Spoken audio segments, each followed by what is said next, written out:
मैं अब क्या करने वाला हूँ, एक छोटा सा ऑडियो प्ले करूंगा यहाँ पे डॉक्टर एपीजे अब्दुल कलाम का। आप में से कितने लोगों ने, उनकी एक ऑटोबायोग्राफी है यूट्यूब के ऊपर जो गुलजार ने बोली, गुलजार साहब ने, कितने लोगों ने सुनी है? किसी ने नहीं। देखो क्या हो रहा है। हनी सिंह के गाने कितने लोगों ने सुने हैं? 4 bottle vodka, 4 bottle vodka, 4 bottle vodka. उसमें सनी लियोन दिख रही है डांस करती हुई। माइंड हमारा वर्ड्स में सोचता नहीं है, पिक्चर्स में सोचता है। तो जैसे ही वो गाना चलेगा माइंड के अंदर सनी लियोन आएगी, सनी लियोन आएगी, आप नेट में जाकर के सनी लियोन सर्च करोगे, हो गया टाइम पास। क्या होगा? बोलते रहेंगे आपके पेरेंट्स, बेटा ये मत कर, वो मत कर। नहीं मम्मा कुछ नहीं कर रहा, मैं तो पढ़ाई कर रहा हूँ। कौन सी पढ़ाई होगी? क्यों करोगे पढ़ाई? कोई वजह ही नहीं है पढ़ाई करने की। If you need a reason to do something extraordinary, you need a purpose. जीने की कोई वजह चाहिए, कोई इंस्पिरेशन चाहिए। कौन है, कहां से आएगी वो? I strongly recommend you all, strongly recommend you. इतना स्ट्रांगली मैंने कभी अपनी लाइफ में किसी के लिए रिकमेंड नहीं किया। Doctor APJ Abdul Kalam. Students के लिए उनसे बड़ी इंस्पिरेशन इस पूरी दुनिया में कोई नहीं। स्टूडेंट्स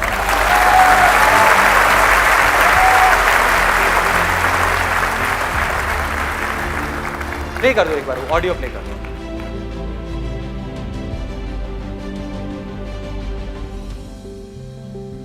उन्नीस 1990 के रिपब्लिक डे पर देश ने मिसाइल प्रोग्राम की कामयाबी का जश्न मनाया। मुझे पद्म विभूषण से नवाजा गया और डॉक्टर अरुणाचलम को भी।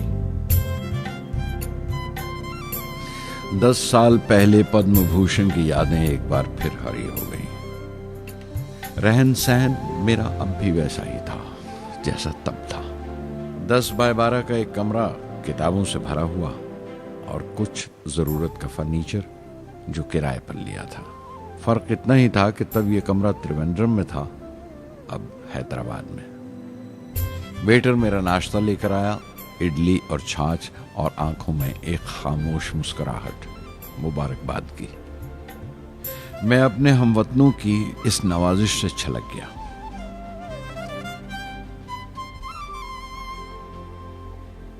मैं जानता हूं कि बहुत से साइंसदान और इंजीनियर मौका मिलते ही वतन छोड़ जाते हैं, दूसरे मुल्कों में चले जाते हैं ज्यादा रुपया कमाने के लिए, ज्यादा आमदनी के लिए। लेकिन ये आदर, मोहब्बत और इज्जत क्या कमा सकते हैं जो उन्हें अपने वतन से मिलती है। 15 अक्टूबर 1991 में 60 साल का हो गया। मुझे अपने रिटायरमेंट का इंतजार था। चाहता था कि गरीब बच्चों के लिए एक स्कूल खोलूं। ये वो दिन थे जब मैंने सोचा कि अपनी ज़िंदगी के तजुर्बे, मुशाहिदे और वो तमाम बातें कलमबंद करूं जो दूसरों के काम आ सके। एक तरह से अपनी स्वाने उम्री लिखूं, अपनी जीवनी। मेरे ख्याल में मेरे वतन के नौजवानों को एक साफ नजरिए और दिशा की ज़रूरत है। तभी ये इरादा किया कि मैं उन तमाम लोगों का जिक्र करूं जिनकी बदौलत मैं ये बन सका जो मैं हूं। मकसद ये नहीं था कि मैं कुछ बड़े बड़े लोगों के नाम लूं, बल्कि ये कि कोई शख्स कितना भी छोटा क्यों ना हो, उसे हौसला नहीं छोड़ना चाहिए। मसले, मुश्किलें जिंदगी का हिस्सा हैं और तकलीफें कामयाबी की सच्चाइयां हैं। जैसा कहा है किसी ने, खुदा ने यह वादा नहीं किया कि आसमान हमेशा नीला ही रहेगा, जिंदगी भर फूलों से भरी राहें मिलेंगी। खुदा ने यह वादा नहीं किया कि सूरज है तो बादल नहीं होंगे, खुशी है तो गम नहीं, सुकून है तो दर्द नहीं होगा। मुझे ऐसा कोई गुरूर नहीं कि मेरी जिंदगी सबके लिए एक मिसाल बनेगी, मगर यह हो सकता है कि कोई मायूस बच्चा किसी गुमनाम सी जगह पर जो समाज के किसी माजूर हिस्से से ताल्लुक रखता हो, ये पढ़े और उसे चैन मिले। ये पढ़े और उसकी उम्मीद रोशन हो जाए। हो सकता है ये कुछ बच्चों को नाउम्मीदी से बाहर ले आए और जिसे वो मजबूरी समझते हैं वो मजबूरी न लगे। उन्हें यकीन रहे कि वो जहां भी हैं खुदा उनके साथ है।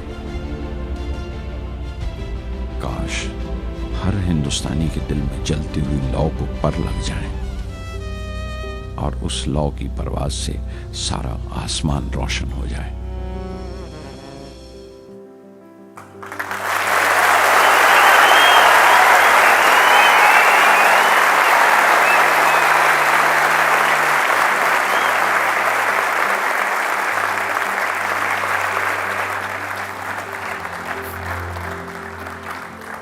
हाँ क्या है, हाँ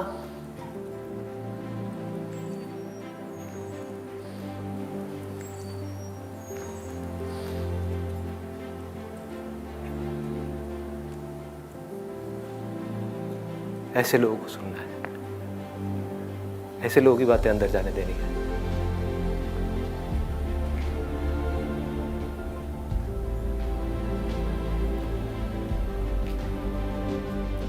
सोचो अगर आपकी भी सोच ऐसी हो जाए तो क्या होगा।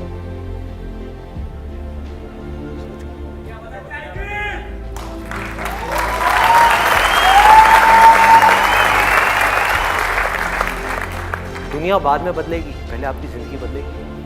सबसे पहले दुनिया को आप तब तक नहीं बदल सकते जब तक खुद को नहीं बदलोगे। एक बार अंदर ये पनप गया ना, मुझे भी कुछ ऐसा करना है, कुछ तो करना है, हौसला बनना है दुनिया के लिए। कुछ लोग ही मेरे को देख करके इंस्पायर हो, कुछ करना है, ऐसी थोड़ी आया और चला गया। क्या है, कुछ करना है।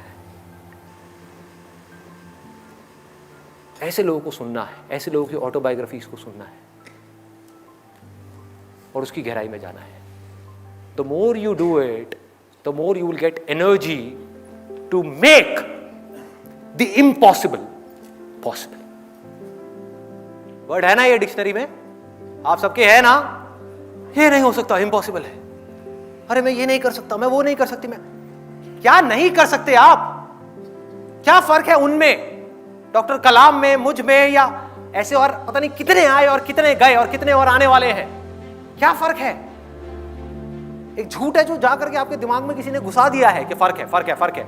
उनके अंदर कुछ स्पेशल है, उनके अंदर कुछ स्पेशल है। अरे किसी के अंदर कोई स्पेशल नहीं है, कुछ नहीं है। जिसका डिजायर जितना बड़ा है उसकी सक्सेस उतनी ही बड़ी है।